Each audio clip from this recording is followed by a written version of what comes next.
Hello. I'm Cheryl. And I'm Valerie. And we are the Ministry Media Mavens. And tonight we're talking about social media and how to grab your youth with social media and how to do that more effectively. And so I'm going to let Valerie lead off and tell you why she wanted to talk about this subject and the tools that we're going to talk about that you can use to grab your youth during this time. I wanted to kind of reach out and kind of talk about what are we doing to secure the souls of our young people? Are we just, putting on the YouTube and putting on the Facebook and saying, okay, everybody sit down, we're going to watch the minister preach. But is he preaching a word that they are able to understand? Right. Are they able to comprehend? And are they able to translate that into their everyday lives? So, and if not, then that's a loss. And what we don't want to do is lose our young people. So I do have something that I was kind of researching and found out about. And of course, I did some research as well. There is a website called Statista, and you can go to Statista to get statistics. Statistics about whatever it is that you are looking to find, whatever your research inquiry is. So I found out that 6 out of 10 teens are on social media. So we already know they're on social media. That's where they live. But are we using this tool to reach them? Right. And so because we know that the majority of them are on social media, it is to our advantage to use that tool to reach our young people. I also found that the most used social media platform by teens, you will never guess. Guess it in the comments. Tell us what social media platform do you think most youth and teens utilize? I want to hear it in the comments. It's actually YouTube. 85% of youth and teens, they are on YouTube. And that kind of threw me for a loop, because I'm like, why would they be on YouTube? Right. But then somebody mentioned binge watching. You can get really lost on YouTube. You can spend hours on YouTube binge watching your favorite thing, whatever you like to do, and that's where the kids are. They're on YouTube. So if you're a ministry and you do not have a YouTube channel, you need to get one and use it for more than just Sunday morning service. Right. Okay, so Instagram was number 2 at 72%. So I'm just going to go through all of them. Instagram was number 2 at 72%. Snapchat number 3 with 69%. Facebook was a little bit further back. But it's number 4. It's at 51%. And guess what? Twitter didn't even make the list. The one that I want to talk about is Instagram Direct. What is that? I never heard of it. Instagram Direct. So I'm going to tell you what Instagram Direct is. Instagram Direct is kind of like a group. It allows you to add, I believe, up to 38 people into the group. Okay. And you can actually communicate with your young people inside that group on Instagram. You can have Bible studies. You can just talk with them to find out where their heads are.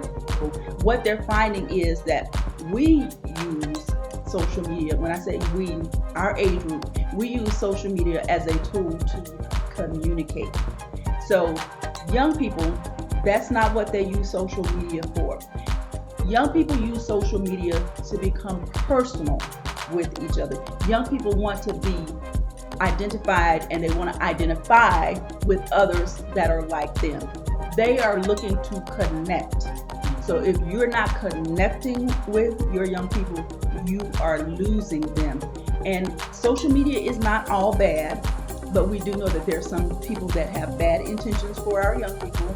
So it is to our benefit to get in there and make sure that we're covering them, that we're in the place where they are. We can no longer be afraid of social media. We have to get in here and we have to be involved, and we have to let them know that we're with you, whatever you need. We can't be judgmental or condescending either, Right. because they need somebody that hears and understands. So Instagram Direct, Yes. look into it. And the one I want to offer is, and I know it's number 4, Facebook groups.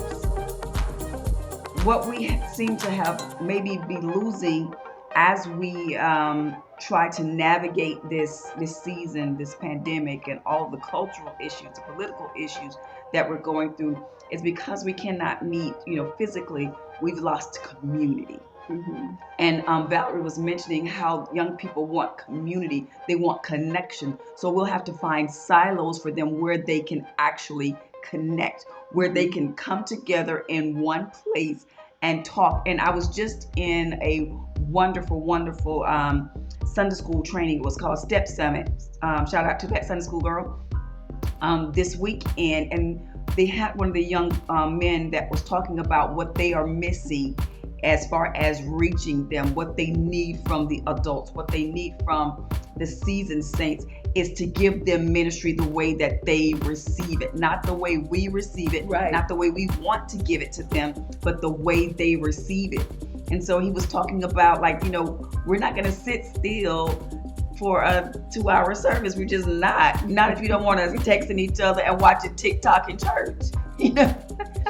So he was talking about different methodologies that we can use, and one of them, he was like, instead of preaching to us, show us a movie that has a biblical message that we can draw from it. Then we can talk about what we learned. And so while you're in these Facebook groups, you can do just that. You can have a Facebook group that's just solely for your young people. You can segment them out in age groups, and you can show them movies, and then you can have an adult or a leader, facilitate that conversation, somebody that they trust, somebody that they will feel free talking to, that will talk through the hard issues. A lot of times we're trying to reach them with, give me Romans 8, but you can find a VeggieTale movie that talks about the principles in Romans 8. You can find, the prayer room or something that they probably want us to do. War room. That's a little heavy. That's for us. That's not technically for them. But something on their level that they can relate to. Or you can find a Bible study, maybe a video-based Bible study that actually talks about heavy issues that they may be dealing with, whether it's bullying, whether it's, navigating this season that we're in, giving them an outlet in their language, something that they're going to actually go to. Because y'all know we in church Sunday morning. We don't know where they are. Right. And so we have to make a conscious effort to make sure that we don't leave them behind. And so I want to know, what are you doing for your youth during this time? Do you have a specific time, at least once a week, every other week, that you minister to your youth? How are you making sure that they don't get left behind? We've gotten pretty comfortable with, doing our Sunday services, with doing maybe Zoom, Sunday school, Zoom Bible study. So we have made sure that the adults are taken care Right. of. They are getting ministry. But do we have something that is set aside for our young people? And if we don't, that's something that we may want to think about. How are we going to keep them involved, keep them engaged, let them know that we're thinking about them, that they're on our mind, that we're praying for them, and keep them involved in the process. Thank you all so much for joining us on this evening. And you all, be sure, if this has been a blessing to you, if you've enjoyed this content, be sure to don't keep it to yourself. Share it. Share it with those that you know that it would be a blessing to as well. We love you all with the love of the Lord. We pray that your Sunday services on tomorrow are going to be wonderful and fruitful. Make sure you are in somebody's If you're not free to move about the country, make sure that you're in somebody's cyber sanctuary in the morning. God bless you all. Good night. Good night.